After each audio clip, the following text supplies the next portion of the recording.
with is to notice in the body where you're feeling certain feelings.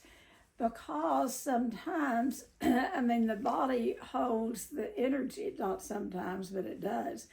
And the body can tell you if there's maybe some unresolved work you need to do, because it will show up in different parts of the body.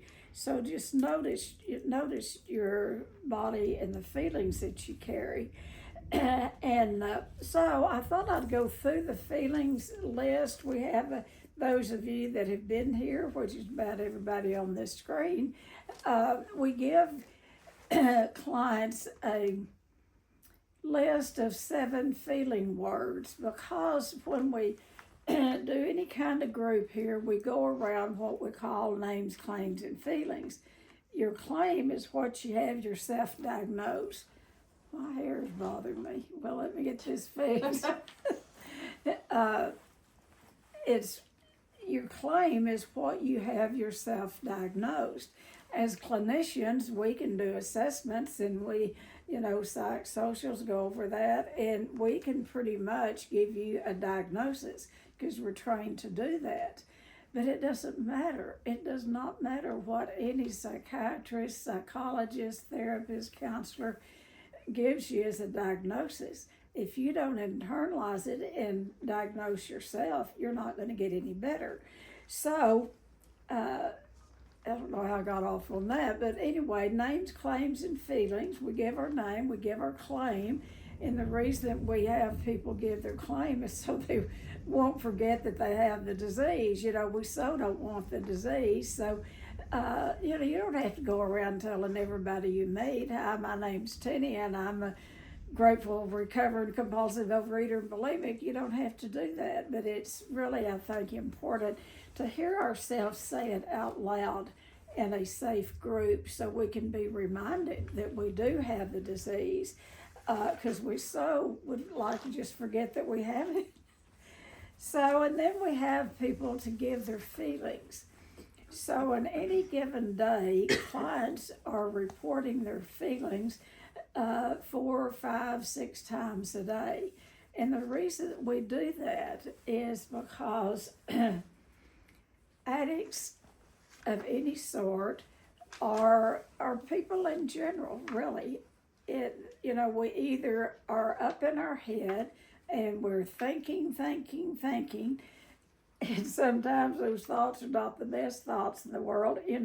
There's slogans in AA rooms across the country. Any AA room I've ever gone to, there's slogans. And I still don't understand this one. They have, one of the slogans is think, think, think. Thinking is a lot of our trouble sometimes. We get ourselves in trouble thinking. But anyway, we think with our head and we feel with our heart. And so, we try to teach people the difference. The thoughts come from here and the feelings come from our heart. That's an 18-inch journey. And recovery is about hooking those two up together. A lot of people are just thinkers. They just think, and they kind of live from the neck up. And then there's those feelers. I used to be such a feeler. Thank God I found recovery. I was thinking a while ago, my poor husband, he hated for me to cry. Well, I cried all the time. Particularly when he didn't want me to cry. That's when I'd cry. And he'd say, oh, just please don't cry. Just don't, because he wasn't raised around anybody that showed a feeling. So we think with our head, we feel with our heart.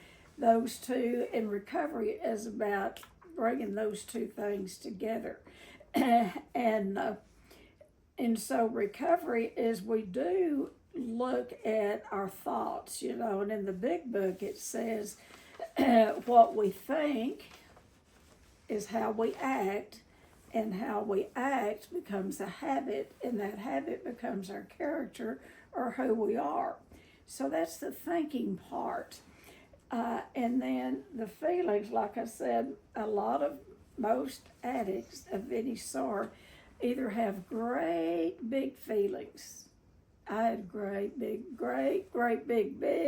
feelings, or no feelings, just shut off, no feelings. And so either one is not healthy. And, so our job as clinicians is to help people identify what they're feeling. They'll say, oh, I'm fine, and y'all know what fine means. So anyway, we give a list of 7 feeling words, and every feeling that you might have will come under one of these feeling words. And we simplify it for clients, and sometimes it's very hard for them to really say what they're feeling. And so that's the reason that we do this, get them used to because that's what we use over is the feelings. The addiction starts with a thought. Well, it doesn't start with the thought. It starts with the feeling. I feel bad, or I feel real happy, or I feel this. So it starts with the feeling. And then the minute an addict has a feeling, and if it's uncomfortable, we go up in our head and we get to thinking of how we can, what we can do about the feeling, and so that thought is one we're either going to practice recovery or we're going to get back into using a substance. So, feelings. If you're willing to feel the feeling, on the other side is a gift. So don't miss the gift of it. Feel the feelings. And when you do that, you're going to work through that feeling and get to the other side. So most of you have heard this. I want to go over it with you, because it's that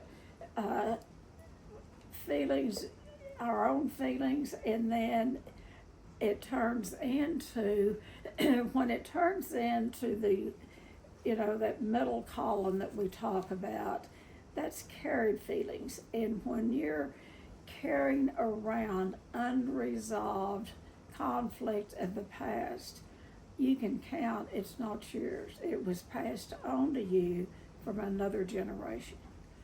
And so it's those carried feelings that we must look at. We can usually deal with our own feelings. It's when we bring up, carry that family baggage on our back and have, generations of feelings.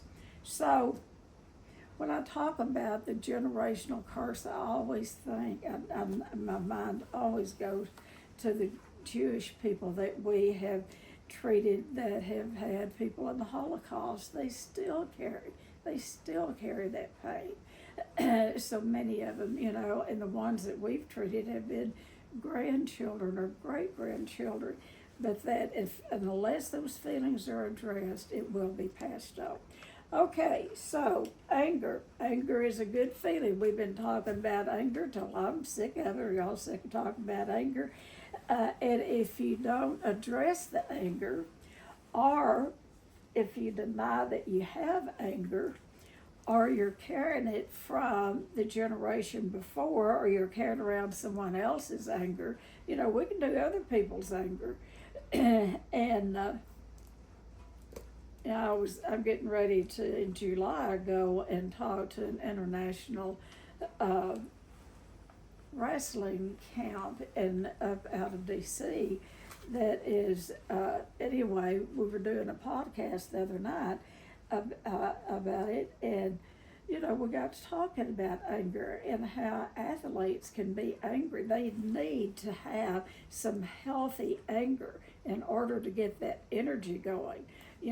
A track star, they get on that starting line, they may have, and I've got one right there, I've got my friend Jay, they might have trained with people that's in that lineup with them. They might be close friends or relatives of them, but when they get on that starting line, they have to get some healthy anger on board to get that energy and motivation, because that's the gift of anger, is strength, energy, and motivation. So healthy anger gives us that. It gives us energy to do things that we normally couldn't do. But if you're carrying around someone else's anger from the past, that's called rage. But the gifts of anger is, well, like I just said, is strength, energy, and motivation. It helps you run the race. It helps you perform. Now, like in those where I'm going to go speak, and these wrestlers are from, it'll be coaches and parents and all, and that's part of what they want me to talk about is how, parents will bring lots of rage and anger, to the gymnasium if their kid doesn't get, well, anyway, I won't go over all that. But anger is appropriate. It's what we do with it that makes us dangerous. Okay, so the gift of anger is strength, energy, and motivation. Fear, here it shades, and y'all have heard fear. We call it false evidence appearing real. An addict can get this much, just a little bit of information about something and build us a case. We can just build it up, and it hadn't even happened. But we have, in our minds, it's happened, it's over, it wasn't good. I remember, and I think Cam was with me, it was one of the biggest conferences that I ever spoke in, and this has been years and years ago. We were up at Cape Cod, as you'll probably remember, and I didn't know I was going to be, I wasn't the lead, I don't know, I wasn't the top keynote, but I was one of the keynote speakers that I addressed the whole, deal. And I didn't know that till I got up there, that I was going to be on stage facing all those people. And I had a few minutes, and that was before cell phones, and there was a pay phone back there behind the stage, because this was on the stage, folks. And I called my sponsor, and I called her Collect, and she answered. And I told her, I said, I'm scared to death. And I told her what I was doing. I said, I cannot go out there. I can't do it. I am going to go get a cab and go to the airport. I cannot do this. And she said, well, fear has overtaken you, and it's just false evidence appearing real. You have just picked out something, you think you're not qualified to do that. Anyway, long story short, she walked me through it, and I went out there on that stage, and I did it, and, they clapped, so I guess it was all right. They didn't run me off. But it's that kind of fear, and, by the grace of God and doing this a lot, I don't have that kind of fear. I have some concern, I want to do a good job and all, but anyway, fear. Left unaddressed. I gave you this little story about fear, and y'all have heard it before, but it's just an example that I came up with. Let's say it's Monday morning or Wednesday morning, and people are on a crowded freeway going to work. Here's this woman, she's a normie. She is not anybody's addict. She's going to work. She has a blowout. Well, that's not what she wanted to happen, that early in the morning on her way to work, but she calls her boss. She has it's in the day of cell phones. So she calls her boss. Her boss says, just be safe, get here when you can. And she just sits there and reads her phone and maybe even takes a nap while she's waiting for AAA to come change her tire. No big deal. She's facing a problem. Okay, same freeway, same early morning. Here comes a brand new sober alcoholic drug addict. Maybe has 8 or 9 months of sobriety. He's on his way to work. He's tootling along there, and life's good. He's got a job. Life is good. He's sober. Life is good. He has a blowout, and it's, oh my God, immediately, what in the world am I going to do? I am going to be, that fear sets in, that fear, that panic and paranoia sets in. Oh my God, I'm going to be late to work. I'm going to lose my job. I can't pay my child support. I'll be going to jail. And it is 3 seconds after he had that blowout. That's the brain of an addict. That is exaggerated feelings. So what happens is, we get into panic and paranoia, and we can't do anything. Panic is, oh my God, look what's happened. Paranoia is, here they come to get me. They're after me. So the gift of fear is having wisdom and protection. The only reason God gave us fear is for protection. It's so that we will stop at the stop sign. Take care of ourselves. It's light, if it's hailing, the storm is bad, come in out of the weather. That's healthy fear. It's protection.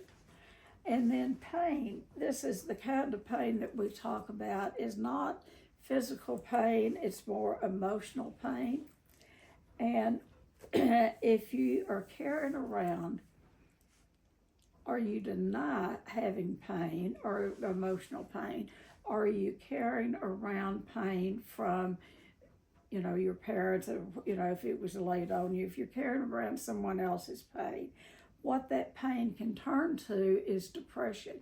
And this is not necessarily clinical depression, but left untreated, it can become clinical depression. But pain turns to depression, and it turns to that feeling of hopelessness. I just can't do this anymore. I'm just hopeless. That's what pain that is not addressed does.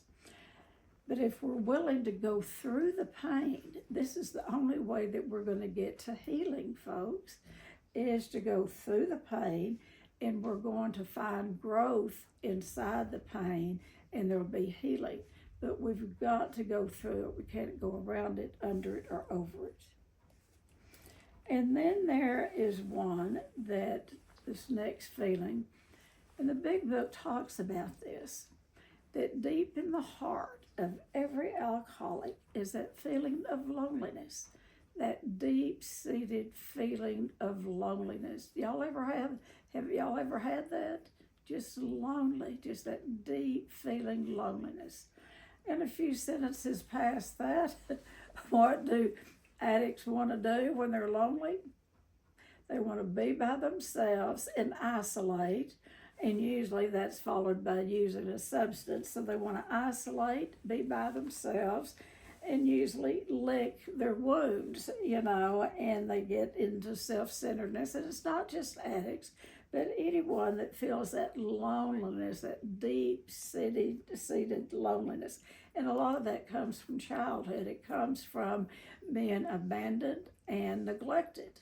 And you can throw in abuse right there, that loneliness. But children really that have been abandoned in childhood or have been neglected, and neglecting a child, emotionally neglecting a child, is the highest form of child abuse. Now, yes, sexual abuse is horrible. Hitting the child is horrible. Those things are tangible things that have been done to a child that is workable. They can work through that. There's really no explanation for neglect other than what the child makes up. The child will make up is, I'm not worthy, I'm not good enough, my parents didn't love me. When you're being physically abused, and I'm not an advocate for any abuse, but when you're being sexually abused or physically abused, at least you've got that parent's attention. They are there. But neglect, and it comes in so many different forms with children, and it can look so good.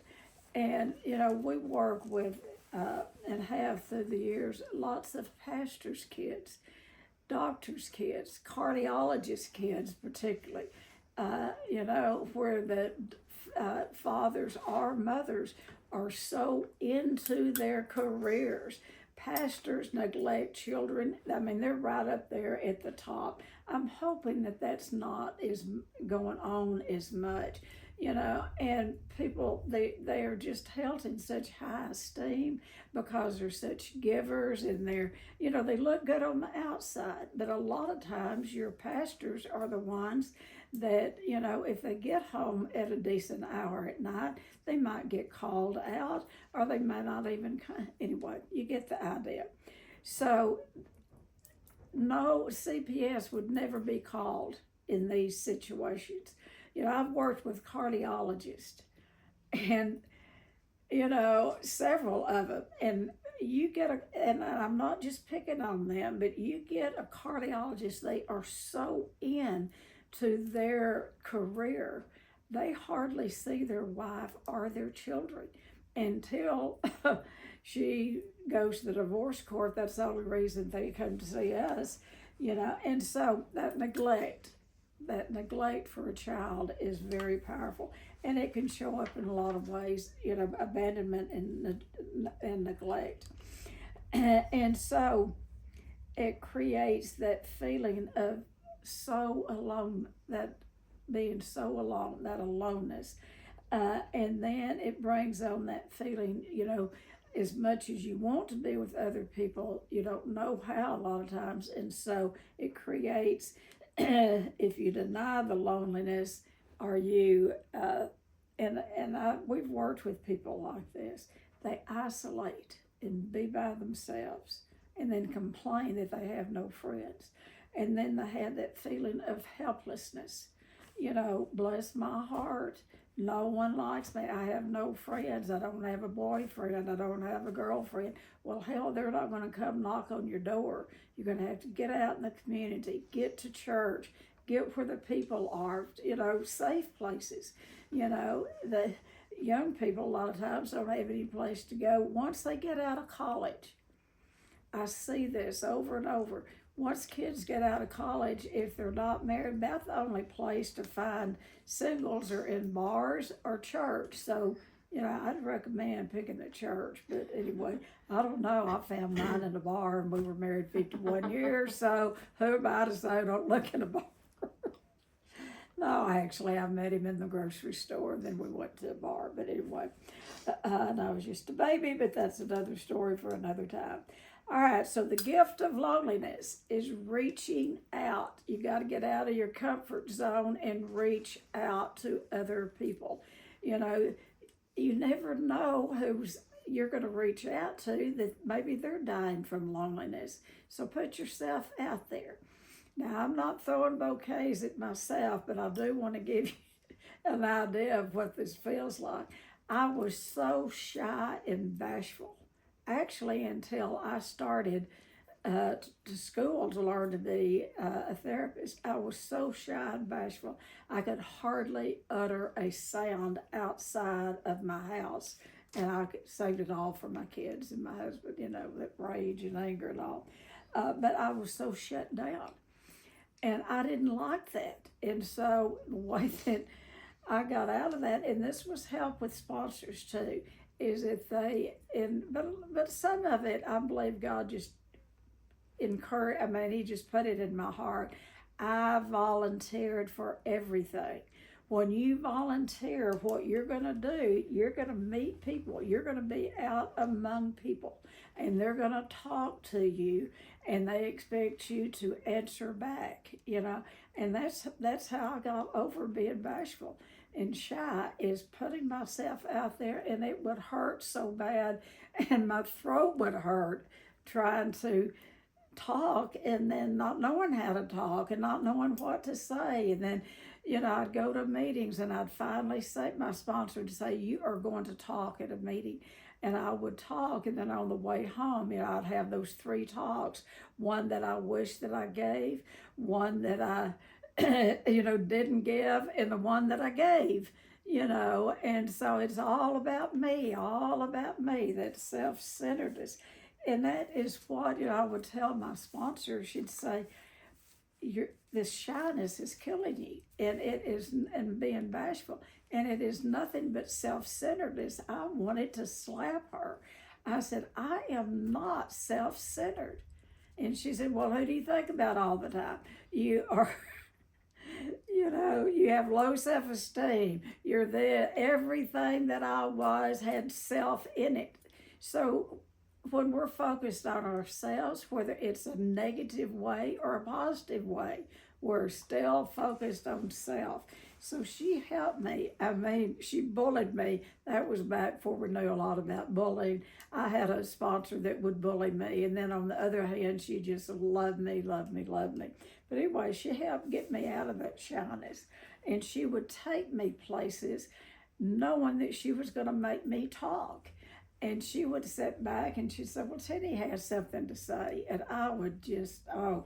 But anyway, bless her heart, she's no longer with us, but she sure taught me a lot. Okay, so the answer to loneliness is reaching out to other people and reaching into the God of your understanding, the God of our understanding. Reaching in, ask God to help you get past that loneliness. And I will tell you, when you do that, He's going to put people in your life. And when people cross your path, Pat would always tell me, when God puts somebody in your path, it's your job. You don't have to take them home and raise them. You need to just speak to them, be kind to them, don't ignore them. Because I would ignore people, and what she pointed out is I was doing it because I was so bashful. And she said how it comes across is you're a snob. You're a snob because I wouldn't speak. So anyway, all right, loneliness is a feeling. And then shame. We've been talking about shame. What shame does, if you've got carried shame from the past, or you deny that there is any shame in your life, what it produces is that feeling of worthlessness, that feeling of not feeling good enough, that feeling of worthlessness, deep, way down deep in our soul and our hearts. But the gift, when you embrace shame and work through shame, the gift of it is having humility, having humanity. That's what Pat taught me. Is there's more people in the world than you, Tennie, and there's other shy people out there. And then spirituality. Spirituality is what, when we can get out of ourselves and into, just being humble and having some humility and being with other human beings. Okay, so guilt is a very clean-cut feeling. You either did it or you didn't. You're either guilty or you're not.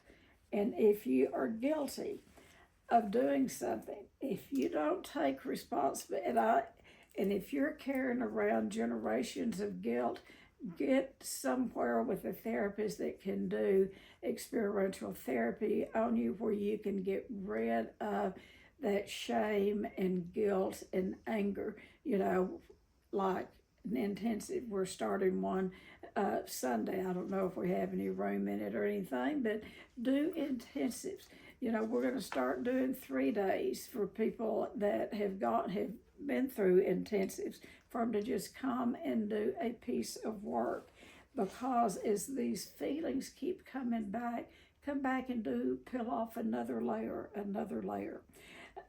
So guilt is if you've done something outside of your value system. This is the tricky part. It's not your mother's value system, the country. I won't go there, but anyway, it's not the country's value system. It's not your grandmother's, your family's. It's your value system. When you live outside your own value system, you're going to feel guilty about it.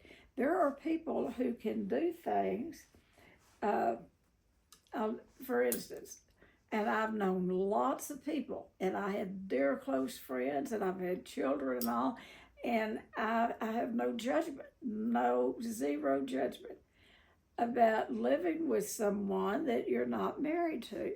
I don't think I could do that. I would be so embarrassed. I don't think I could get out of the house, and I think everybody in the world knew, and they'd be pointing their fingers at me. I would feel guilty. So I best not do that. Now, if it's outside your value system, that's what's going to get you in trouble, because when you do it, whatever it is, you're going to feel guilty. But the gift of guilt is making amends, mending your ways, and then looking at your value system.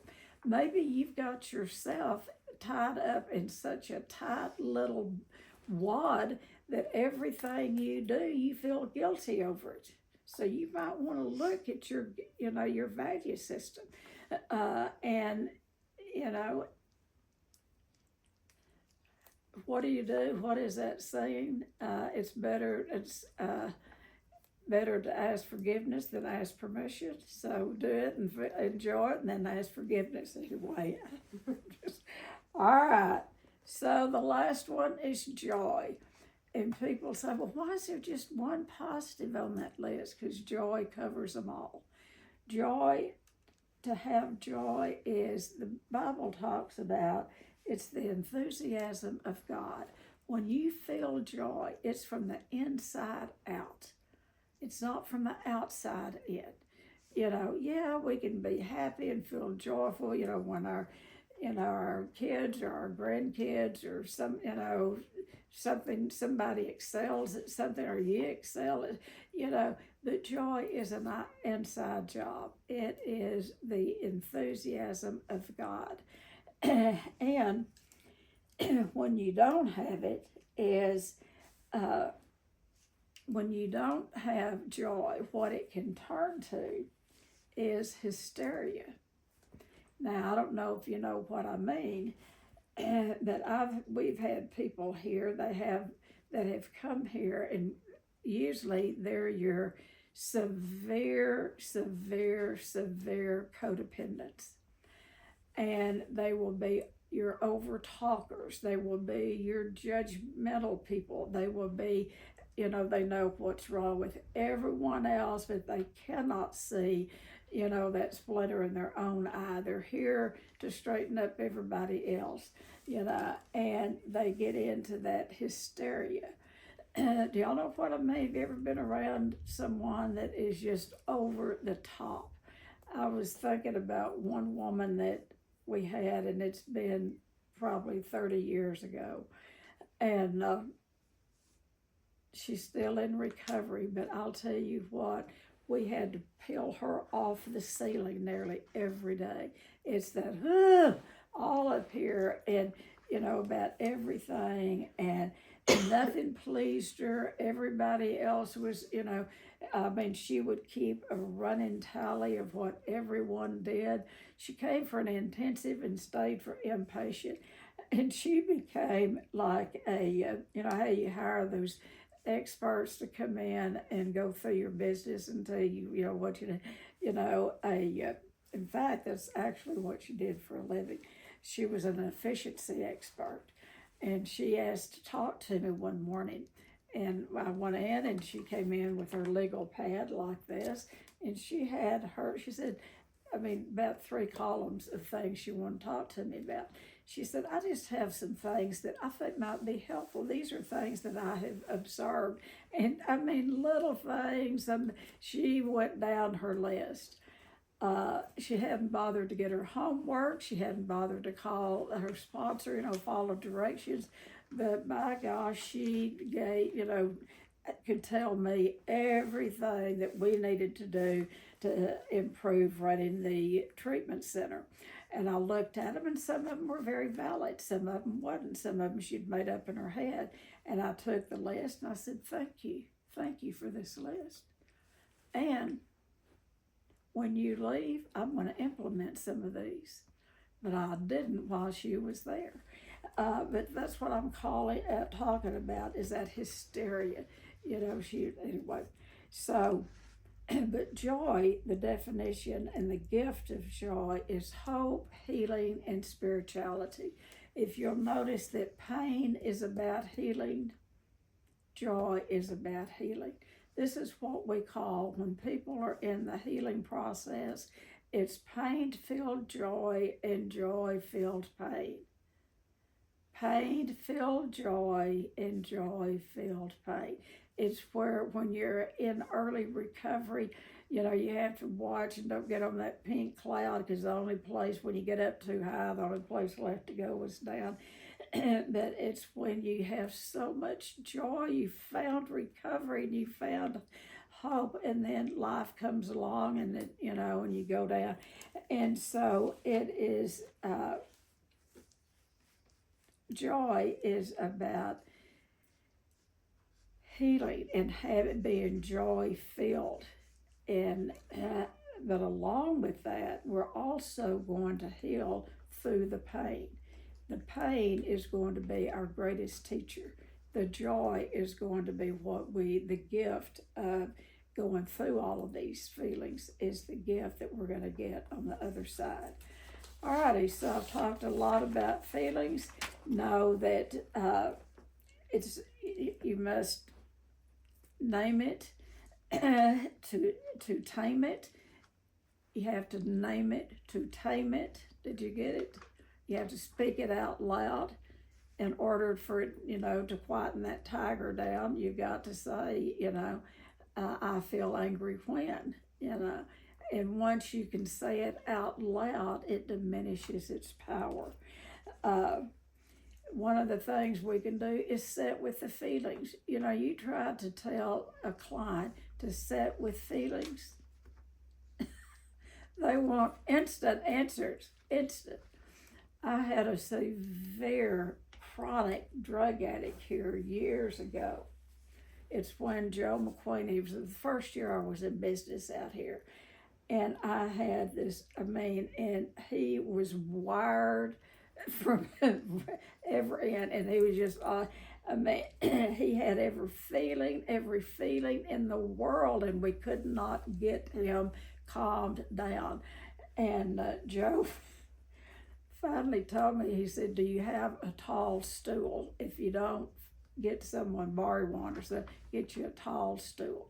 Set it in the middle of the whatever area, the hallway, or wherever people come in. Set it in the middle of the hallway, put him on that stool. Only time you let him off is for mealtime.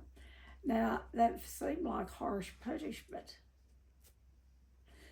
But the you know what? It broke him. And the theory behind that, the only person he had to deal with was himself. He had to deal with himself. No one could talk with him. He couldn't talk to anybody else. He just had to sit on that stool. And, after a couple of hours, he started calming down in the hysteria. But, anyway, Joe had me to do things that I don't know if we could get away with today, but we did a lot of different things that helped a lot of clients. I had one guy here that was so wealthy, he had never done anything, had done any kind of work, manual labor. He didn't know how to do anything. And he was appalled that we were going to make him make up his bed. And he was just, he was mean-spirited, and, but his folks forced him here, and so he had to be here, or he might lose that trust fund, and boy, he didn't want to lose that trust fund. So I called Joe. He said, give him a broom.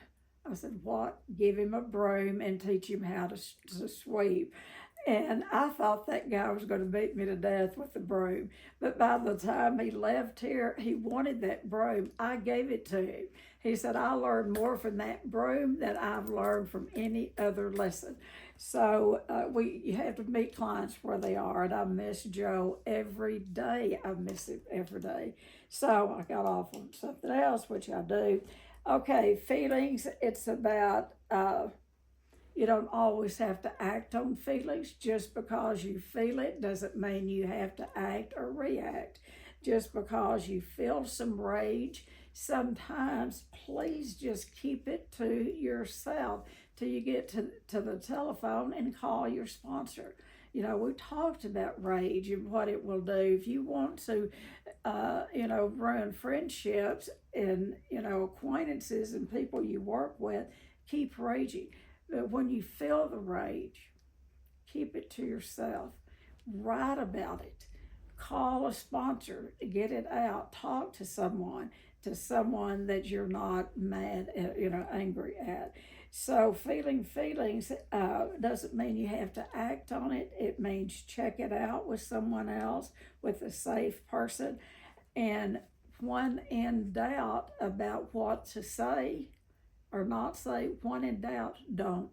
Just don't say anything. You can always say something, but you can't take it back once it's out your lips. So when in doubt, don't.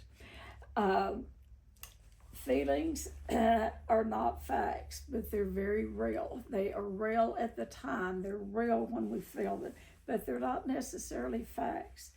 And if we listen, they become our greatest teachers. Listen to your feelings. And when you're feeling a certain way and it's a repeat, let's say, well, I'll give you a good example. I don't know how this good example, anyway, I'll give you a good example. We had a young woman here that she knew she'd been sexually abused. We knew she'd been sexually abused. And she could not stand the color red. And of course, I love red. And she would just go into spasms when I'd wear red. I got to where I had to quit wearing red to work because of her, because it was just, and I'm not a psychiatrist, but I knew it's connected some way to her sexual abuse. And so when it came time to do her work, what she had made up, and she didn't have a clear memory, she didn't have a scene in her head, but what she had made up was that red was blood, blood, blood, blood, blood.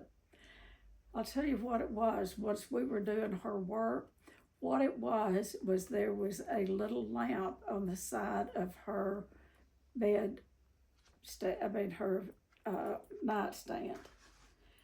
And that little clown had 3 balloons, and one of them was red.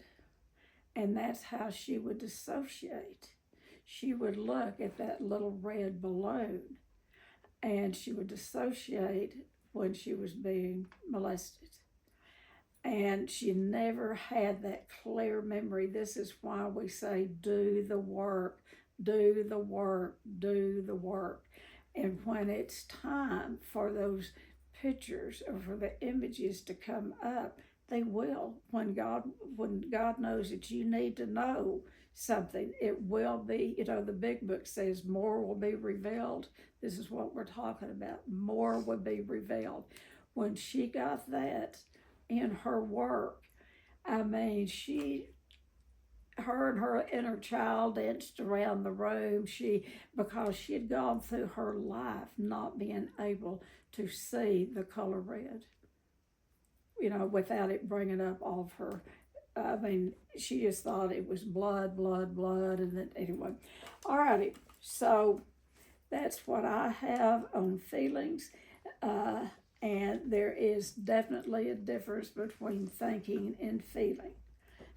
We think with our brain and we feel with our heart, and that's an 18-inch journey, and we want to connect those two together. So who would like to share about how do you deal with feelings, unpleasant or feelings at all when they come up? What do you do with them?